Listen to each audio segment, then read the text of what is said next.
ఏంట్రా పిల్లల్ని కొట్టడం గొప్పతనం అనుకుంటున్నావా? ఎప్పుడూ లేనిది అలా కొట్టావు? ఎందుకు కొట్టావు అసలు సుమతిని?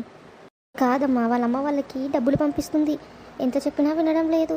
ఈ తమ్ముడికి చదువుకి తక్కువ పడుతున్నాయి, పొలం సరిగా వండాలని ఏదో ఒక సాకు చెప్పి డబ్బులు పంపిస్తుంది. ఇక వినట్లే అని నేనే చేసుకున్నానమ్మా. అయ్యో, ఇందులో తప్పేముందిరా? కూతురైనా కొడుకైనా సుమతియే కదా వాళ్ళకి. ఏదైనా కష్టం వస్తే తనే కదా చూసుకోవాల్సింది. నువ్వు మాత్రం నాకు ఏదైనా కష్టం అయితే నువ్వు మాత్రం డబ్బులు ఇచ్చి నాకు సహాయం చేయవా ఏంటి? అది నీ బాధ్యత కాదా? అలాగే పుట్టింటికి వాళ్ళకి ఏ కష్టం వచ్చినా కూడా కూతురు చూసుకోవడం కూడా బాధ్యతే.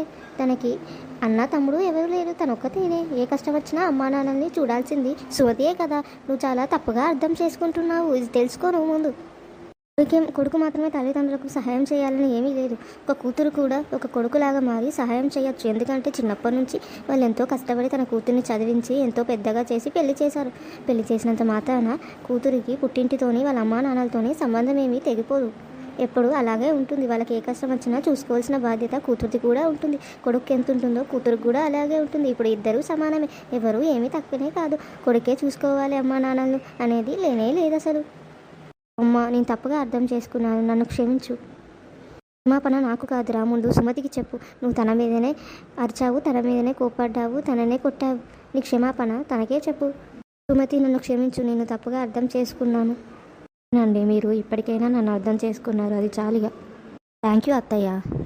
సుమతి, నాకెందుకమ్మా థ్యాంక్ యూ అనేది చాలా చిన్న మాట అత్తయ్య. మీరు నన్ను ఒక కోడల్లాగా కాదు, ఒక కూతురులాగా చూసుకుంటున్నారు. ఇంతకు మించి ఒక కోడలికి ఇంకేం కావాలి?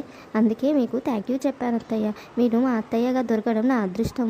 మీరు ఎప్పుడూ నాకు తోడుగా నీడగా ఉంటున్నారు. కష్టమైన సుఖమైన మీరు నన్ను చాలా ఓదార్స్తున్నారు. దీనికి మించి నాకేం కావాలి అత్తయ్య? హై ఫ్రెండ్స్, హలో, మీరందరూ ఎలా ఉన్నారు? మీరందరూ బాగానే ఉన్నారని నేను అనుకుంటున్నాను. ఎప్పుడైతే ఒక అత్త తన కోడల్ని కూతురుగా చూసుకుంటుందో ఆ కుటుంబంలో ఎలాంటి సమస్యలు ఉండవు.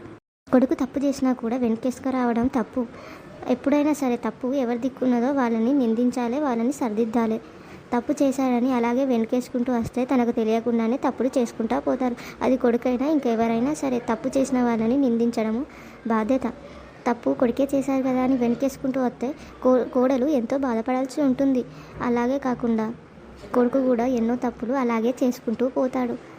అలాంటి కుటుంబ కలహాలు రాకుండా ఉండాలంటే ఎవరు తప్పు చేసినా కూడా ఇంటికి పెద్ద మందలించడం బాధ్యత.